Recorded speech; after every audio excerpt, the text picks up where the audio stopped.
There is a person you may know, one who handles catastrophe with a quietness that unsettles people who haven't experienced it. A genuine crisis lands and they don't spiral. They get still. They start solving.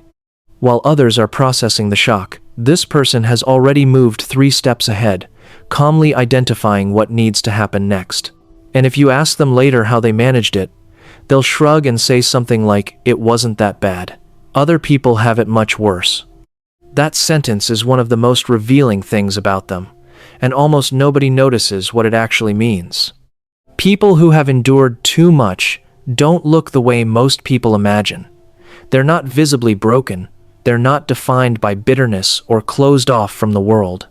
They have often become, through the specific pressure of what they've survived, something that most people spend their whole lives trying to cultivate a deep and tested understanding of what actually matters. The kind you cannot acquire from a book or a course, or even from a particularly difficult year. The kind that only comes from having been genuinely undone and quietly reassembled. What gets built in that process is extraordinary, and almost entirely invisible from the outside. Picture someone at a gathering relaxed, present, talking with ease. Watch them when something shifts in the room. A change in tone between 2 people across the space. A silence that arrives in the wrong place. A smile that doesn't quite reach someone's eyes. Most people in that room see furniture. This person sees emotional temperature. They have learned, through years of necessity, to read the texture of silence, not just its absence, but its quality. Whether it's heavy or disappointing, whether it carries exhaustion or something that hasn't yet been said. They sense changes in atmosphere the way others sense changes in weather, because at some point in their history, being wrong about the atmosphere had consequences. This is not a personality trait, it is a trained nervous system.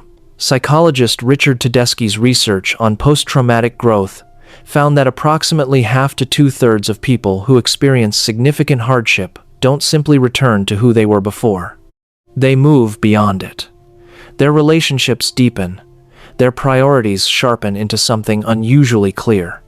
Their capacity for ordinary joy, a meal, a quiet afternoon, a good conversation, becomes almost fierce in its intensity.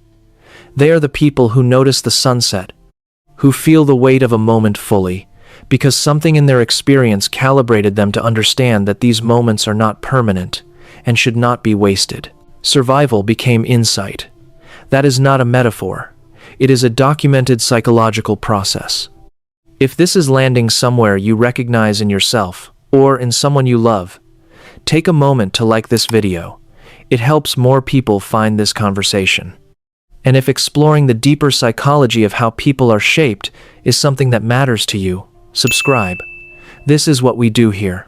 But there is a cost to this kind of calibration, and it runs alongside every gift the experience produced. The threat detection system, that learned to keep them safe, doesn't easily switch off. It's the reason they often need to sit where they can see the door. The reason a simple plan carries contingencies that surprise people who didn't know one was needed. The reason is, their sleep is lighter than most, their shoulders tighter than they should be, their jaw clenched against something that no longer exists, but hasn't finished registering as gone. Psychologists call this hypervigilance. What it means, in daily life, is a nervous system that learned through direct experience that safety is not a guarantee, and never fully accepted the news that it might be, now, finally, available. The body holds what the mind tries to move past. It stores experience in muscle and reflex and a readiness to respond that never fully learned to rest. And here is the contradiction that sits at the heart of how these people move through the world in relationships. They are often among the most loyal people you will ever encounter. They will show up without being asked, remember what matters to you, protect you with a consistency that can feel almost startling.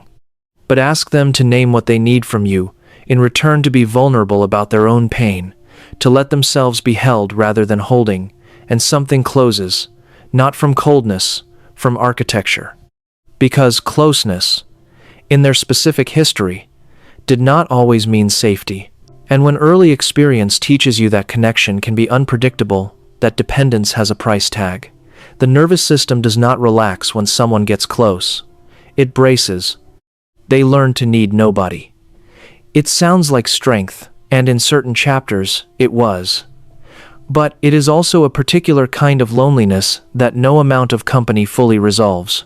What develops alongside this is an adaptability that genuinely surprises people. New circumstances, disrupted plans, the kind of instability that sends others into crisis. They navigate these with a steadiness that reads, from the outside, as either remarkable resilience or unsettling calm. It is both. The humor that often accompanies this is not accidental either. Dark humor, used precisely, is the mechanism by which a person takes back ownership of suffering. When you can laugh at the absurdity of what tried to break you, it loses some of its authority. Every joke is a small rebellion. Comedy becomes armor, worn lightly over something that was anything but light. They are walking paradoxes, tough but tender, guarded but generous, realistic about how brutal life can be while remaining, somehow, genuinely hopeful about it. They have learned to hold two opposing truths at the same time, that life can be beautiful and brutal, often within the same hour, because their experience required them to. And then there is what rarely gets spoken about at all. Beneath everything, the resilience, the emotional intelligence, the adaptability, there is grief. Not the grief of losing someone, though they may carry that too. The grief of losing themselves. A specific version of themselves. The one who trusted easily. The one who laughed without first checking the room. The one who moved through the world without tightening their chest at every uncertainty. Without rehearsing conversations. Without anticipating danger in every silence. They are homesick for a place that existed only inside their own mind. A childhood not fully lived. A softness not kept. A freedom they understood too late. This grief doesn't announce itself. It doesn't break them. It shapes them into people who are quieter, more observant, more deliberately intentional about the life they've built from what remained. It makes them people who cherish peace, because they know the specific cost of chaos. Who value safe people, because unsafe ones gave them an education they never asked for. What it produces, ultimately, is a kind of wisdom that cannot be taught. They know that strength is not the absence of falling apart. It is the number of times you can reassemble yourself, even when some of the pieces no longer fit exactly as they did before, and you have to find new ways to make them hold. Their survival became insight. Their pain became a compass. And without intending to, without any ceremony or recognition, they became something rare in the world. A lighthouse, not because their life was gentle, or their path was clear, or the storm was ever asked for, but because they learned to navigate darkness that would have taken others under, and now, without even realizing it, they help others find their way. A lighthouse doesn't shine because it's perfect. It shines because it remembers the darkness. They learned, through no choice of their own, what most people spend entire lifetimes trying to understand, that the person you become after the hardest thing is not a damaged version of who you were.